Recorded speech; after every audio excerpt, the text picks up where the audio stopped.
It's Sean with Ilmo Entertainment. Joining me is John Falls, Egypt Central. What's up, buddy? How you doing? I'm good, buddy. How are you? All right. So you just kicked out on the road. Yeah. The new album coming out May 17th. Yeah.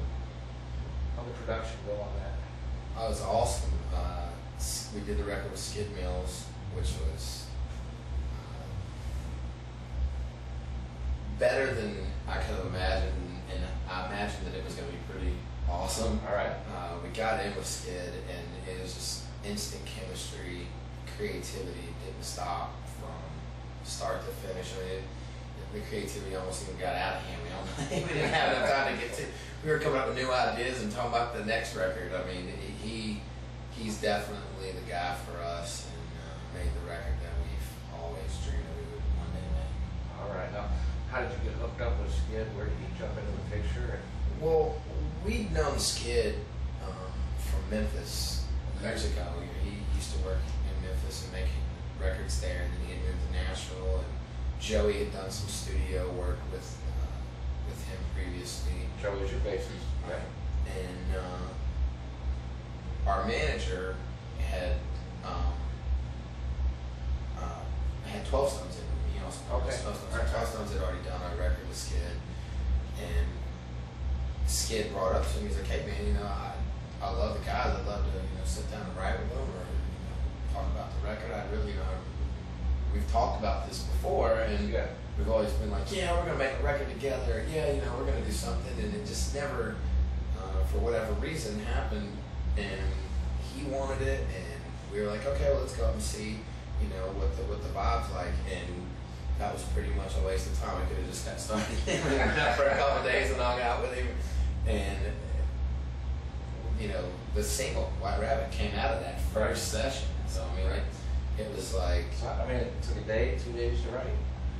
White Rabbit. Yeah. Like a day. It happened in a day. I showed up, and Joey, Blake, and Skid were just sitting there, and they're like, "We got something to show you." All right. They popped it in, and I just started dancing around in the lounge. They were like, "We take it, you like it?" I was like, "Oh yeah, dude. Oh yeah." And it just kept going on and upward from there, and it was beyond, like I said, anything that we could have drawn up or planned out. It just happened so natural, and at the same time, Skid pushes you so hard, but in the right way. I mean, like, if you ever get a chance to meet the guy, he's super nice, like way chill, just laid back guy, just good family man. And I think because he's a family man and has kids, most of us have kids, and there was some things to relate on, and I mean, it's just, like I said, the chemistry just kept going and going and going. Right. Now, what label is it coming out on? It's coming out on Fat Lady. Fat Lady. All right. Same as the first record, Okay. through ILG, Right. the Warner Music Group. And yeah, man, it's like full circle but better. Okay. How many tracks are on the CD? There's 12 on the CD. 12 on the CD, and May 17th. But you can download White Rabbit now. You can get website. White Rabbit right now through either iTunes if you're an Apple person, or if you prefer something other, then you can do Amazon has it as well. And the record will be available to both of those, as well as standard store outlets and stuff like that. Oh, you guys got some pretty big shows coming up. Rock on the Range was obviously a great gift for you guys. A great opportunity. Super excited about that. That's like, it's our one festival that's like the rock festivals that they do in the UK. Right. And, we're still getting used to having a festival like this, so it gets bigger every year. Right. And, I mean, it's one of the world's biggest festivals, and it's just all about rock. So, Right.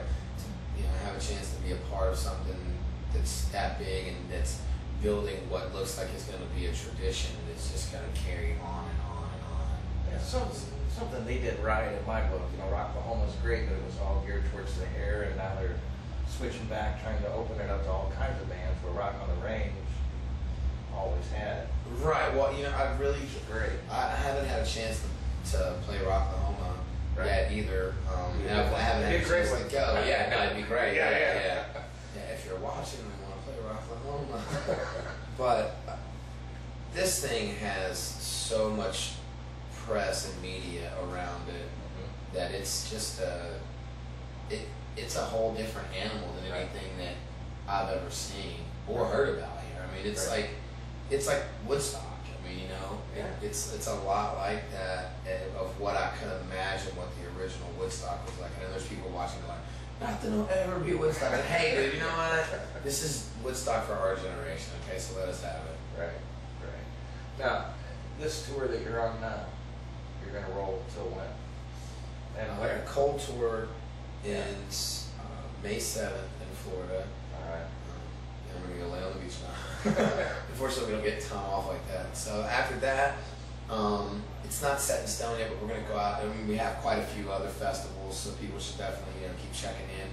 That are gonna be getting announced through that time. I know we're doing the Preakness in Baltimore. We're gonna be doing quite a few radio shows for stations and cities that have been playing White Rabbit already. Right. So we'll do it like that, and then there's some pretty awesome tour plans for after that. I think every time I talk to you, I have something that I bring up that I can't actually get the details on. Just leave there every time. But so I mean, anything over for Europe or overseas? I mean, it's all in the works. Okay. Everything internationally is in the works. It's still in I would say in the infant stages right now, but it is in the plans for this record. That was something that when we sat down to make this record, we collectively talked to management and label, and it was a huge goal of ours. We felt like a lot of people around the world went and bought the first record and had never had the opportunity to see the band. Right. And not only do we want to go and do that and tour there, but we want to make sure that we get White Rabbit out equally worldwide, as well as the U.S. But obviously, being from the United States, living here, the first platform that you start with is touring here and getting it out here, and getting to the people who have been there for you for the last 10 years. So let me ask you, besides White Rabbit, what else is on the CD that collectively the band probably decided, the label decided, we're going to release White Rabbit first. That's the title of the album, the track. What about you? Which one did you? Were you like White Rabbit all the way, or was there another? Yeah. Actually, I was gung ho for White Rabbit to be the first one because I felt like it would throw people off a little too. Because some people were like, "So is it like a concept record?" I'm like, "No, it's not even actually a concept song. It's just it's a metaphor for all the deception that we've went through in the music industry over the last couple of years."